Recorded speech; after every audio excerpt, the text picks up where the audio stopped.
Hey everybody, it's me Audrey. I'm back again with another video. So today I just want to share Proverbs 18. I just want to get into some wisdom nuggets here. I'm going to go through all these verses very briefly. Some I'm just going to just read them and just say nothing afterwards, but I want to get through it and without making this video too long. So I'm just going to go ahead and get started. Proverbs is a book of wisdom. It was written by King Solomon, all right? The wisest man of all time. So chapter 18 says, unfriendly people care only about themselves. You see that? They lash out at common sense. So this is a person who's very prideful, full of selfish ambition, and you can't tell them anything, right? They think they know everything. And you try to offer help or offer encouragement or offer knowledge to help them, they don't accept it. They lash out at you. They become offended, right? Verse 2, fools have no interest in understanding. They only want to air their own opinions. So you can kind of tie verse 1 and verse 2 together, okay? They want to air their own opinions. What they say matters most. Doing wrong leads to disgrace, and scandalous behavior brings contempt. Woo.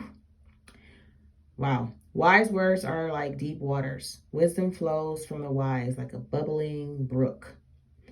It is not right to acquit the guilty or deny justice to the innocent. Fools' words get them into constant quarrels. They're asking for a beating. Have you ever been around someone who just loves to start a fight? They keep talking and talking and talking, and they keep triggering others. They keep provoking others to wrath. And yeah, like it says, people be ready to beat them down. Verse 7, the mouths of fools are their ruin. They trap themselves with their lips. You know, we have to, a lot of times when we talk too much, we get ourselves into more trouble when we talk and run our mouth. Rumors are dainty morsels that sink deep into one's heart. Okay, there's a little passage down here that talks about that. Chapter 18, verse 8, it says, ignoring rumors and gossip is as hard to do as turning down a delicious dessert. Taking just one bite of either one creates a taste for more. You can resist rumors the same way a determined dieter resists candy. Never even open the box. If you don't nibble on the first bite of gossip, you can't take the second and the third. So what that's saying is sometimes the best way to win that battle is simply don't get in the ring, right? And that's very hard to do.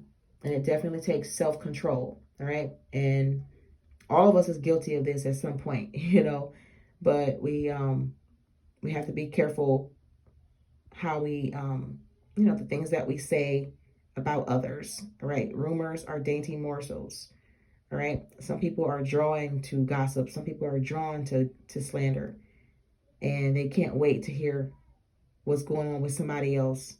They can't wait to talk about it, you know? And so these are, this is an issue of the heart. A lot of times we focus on murder, sexual immorality, all these other obvious sins, right? The sins of the flesh. But what about the heart sins? This is considered a heart sin. Rumors, gossip, slander. Verse 9, a lazy person is as bad as someone who destroys things. Okay? Wow. The name of the Lord is a strong fortress. The godly run to him and are safe. Now that's a promise. The rich think of their wealth as a strong defense. They imagine it to be a high wall of safety. Okay? These are people who put their security in their wealth, in their money, you know, and it's actually foolish. It's a foolish thing to do. All right? Because those things can be taken away at any moment. So they're not really secure. Verse 12, haughtiness goes before destruction. Humility precedes honor. Once again, talking about pride. God knows how to humble people. He did it to Nebuchadnezzar. Okay? When God sees that we have pride in our heart, he will cause us to go through a crushing. He'll cause us to go through certain situations to humble us. Verse 13, spotting off before listening to the facts is both shameful and foolish. Right? James 1 and 19 tells us that let every person be quick to hear, slow to speak. Okay, we are to listen more than we speak, because when we listen more, we learn more. Okay, when we listen more, we are able to observe more. We're able to get a better understanding of something instead of prejudging it prematurely. Okay? Get all the information first. Verse 14, the human spirit can endure a sick body, but who can bear a crushed spirit? Sometimes that crushed spirit, it can be worse than the sick body. Think about it. That crushed spirit could be despair. That crushed spirit could be grief, depression, anxiety, disappointments, discouragement.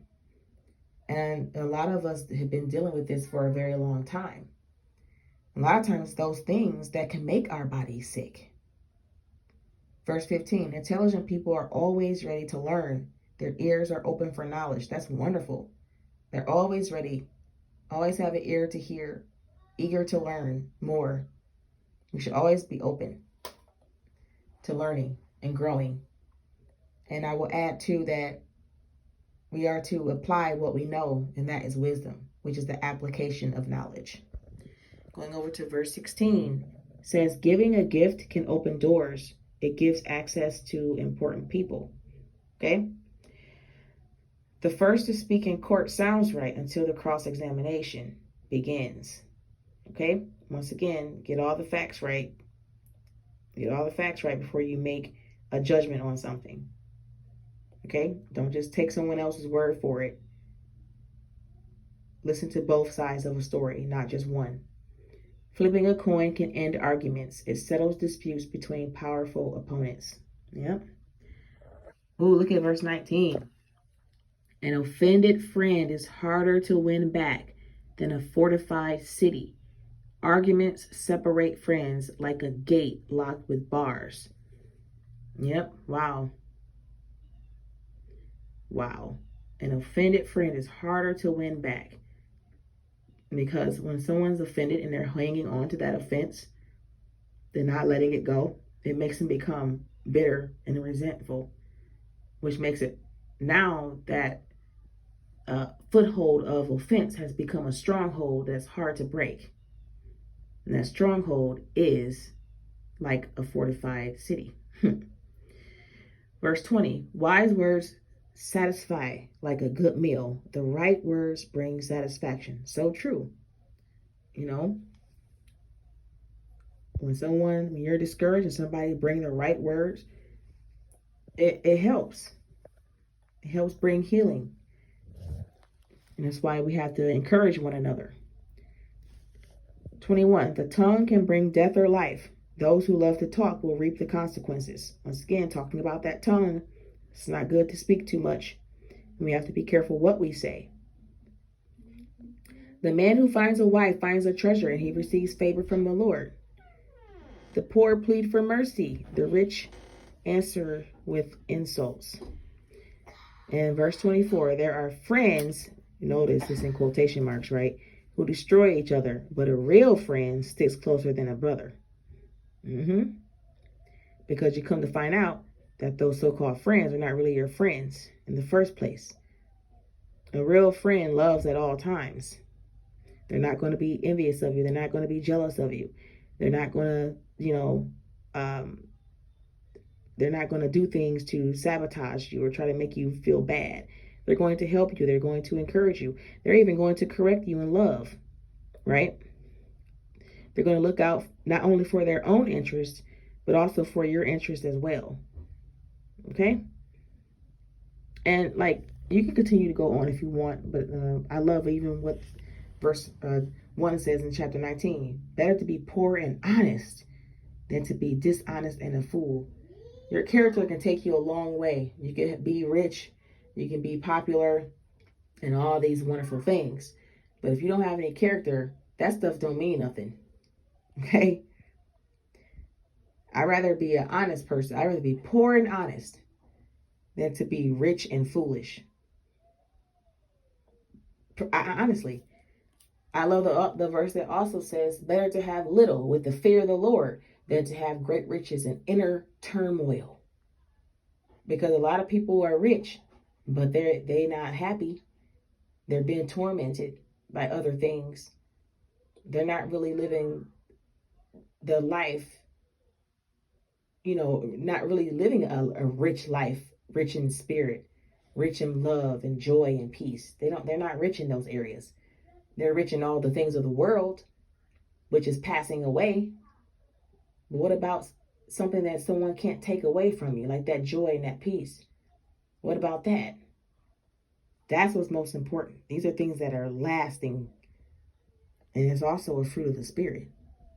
So, yeah, that's all I wanted to share. All right, you guys take care and be blessed.